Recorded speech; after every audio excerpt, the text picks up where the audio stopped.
What's up guys, Doe here, and today there's a roadmap and it's going to be like 30 minutes before my stream starts, but it popped up and I want to talk about it. So if you don't know about the roadmap, go to playdollars.com/roadmap, and if there's something new, it's going to have these little like not question marks, exclamation marks. The punctuation is important. So exclamation marks means something's new, and there's two things that are new. Well, there's two sections that have new stuff on them, like the more activities and the improved interface. Let's go with more activities. That seems interesting. Well, I picked the wrong one. Hello? Whatever. So in this section, we got bounty system. So bounties are coming to the Showered Isles. This new feature will replace the current system of hunt pass challenges. More info to come. This could be pretty interesting in the sense that the current, say, the current hunt pass challenges are kind of just like, hey, play the game, don't do anything super special, just do like 10 hunts with the hammer, do 10 patrols with frost. It's kind of like, it's not that bad, but it's not really, it's not that interactive. I say interactive a lot. It's not very interesting. I'll say that. It's not very interesting in that kind of sense. So the bounty system could be kind of cool. And actually, I like the bounty systems in other games. They were kind of cool. Like in Wildstar, I think they had like a bounty stuff for their challenges, which is pretty interesting. So we'll see how that goes. An aggressive fauna.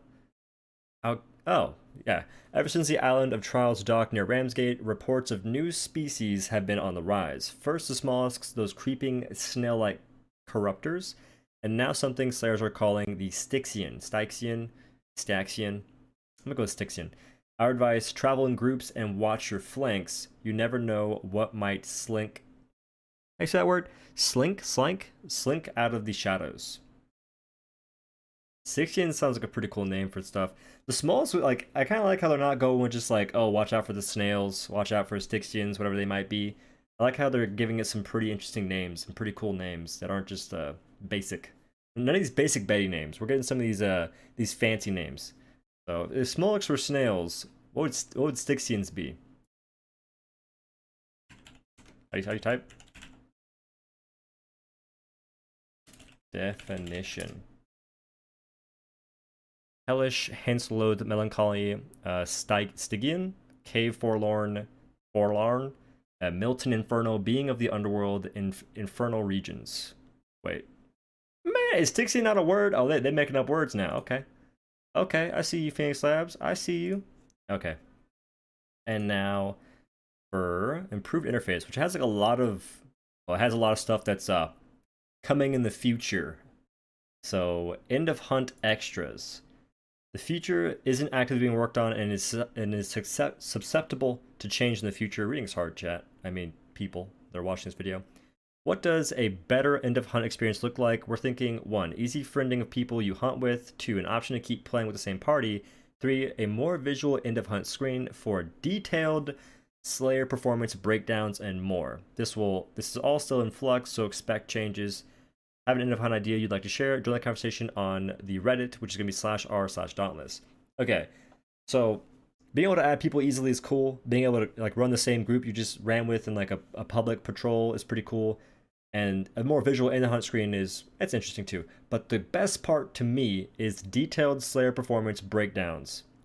What I'm hoping, I don't want to see DPS because in Dauntless, DPS is not really a good thing to have just because DPS isn't the thing that's going to be having, it's not going to be happening that often, right? You can't just like have complete and total uptime all the time unless you're fighting some random heroic patrol, because in Trials, which are the harder content, you can't just DPS the entire time. You have to sort of take your windows of opportunity to do certain other things. So I want to see the damage I've done to a behemoth and know like what I did, like stagger damage, wound damage, part damage, true damage. I want to know those kind of things. And I would like to see what my teammates do, but I'm not too concerned with that, to be honest. It'd be a nice feature to know, like, but at the same time, I think it'd be cool just to know what percentage of the behemoth's total, like, damage pools I've done. Because then I could be like, okay, say I did like 30%, then I would know I did pretty well. If I only did like 10%, I'm not doing that great. I need to improve and practice more of certain things. So it gives you a better, like, idea of what's happening, and hopefully those things are taken into account. But this is in a gray island or a blacked out island, so it's going to be a while off. It even says it in the It's not being actively worked on, but I'm excited to see what this looks like whenever it's done, and it can change like they said. So there's that. Crafting improvements. Again, features not actively being worked on, but tired of crafting consumables one by one? Yes. So are we. That's why we're building in the option to craft items like tonics and grenades in bulk. Blitz tonics, we're looking at you. I feel like frenzy tonics are used more, but that's just me.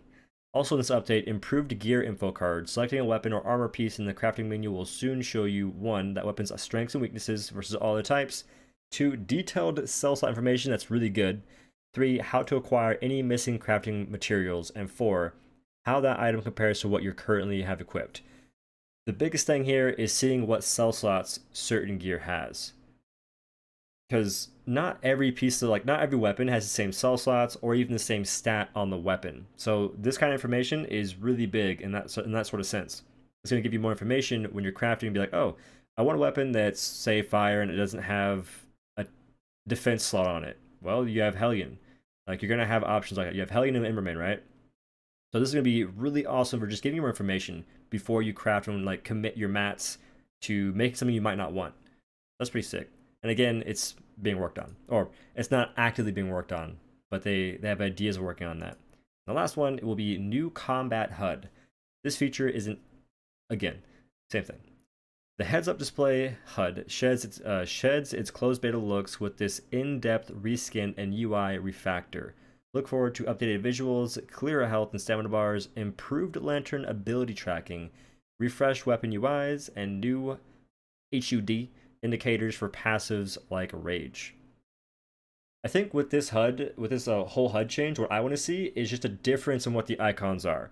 Because at the moment, if you have like a damaged buff, it's going to be the same for all the damage buffs. Like say you have rage, predator, frenzy tonics, all those active. It's going to be the exact same like double sword, and it's not going to give you much insight to that. Say if you have a stagger tonic and a mighty landbreaker buff active, they're the exact same icon. It's really hard to know which one's which. Like one will run out and you're like, oh, time to do my landbreaker. It's like, oh, I shouldn't have done that. I actually need to refresh my soul tonic. It's kind of rough to know that kind of stuff because you don't get much information. So hopefully this change, whenever it happens, and hopefully it does happen, will give us that sort of information to know what's happening. And I'm not sure if I really would want this, but it'd be kind of nice to have the option to sort of maybe move around your buffs to see where stuff is.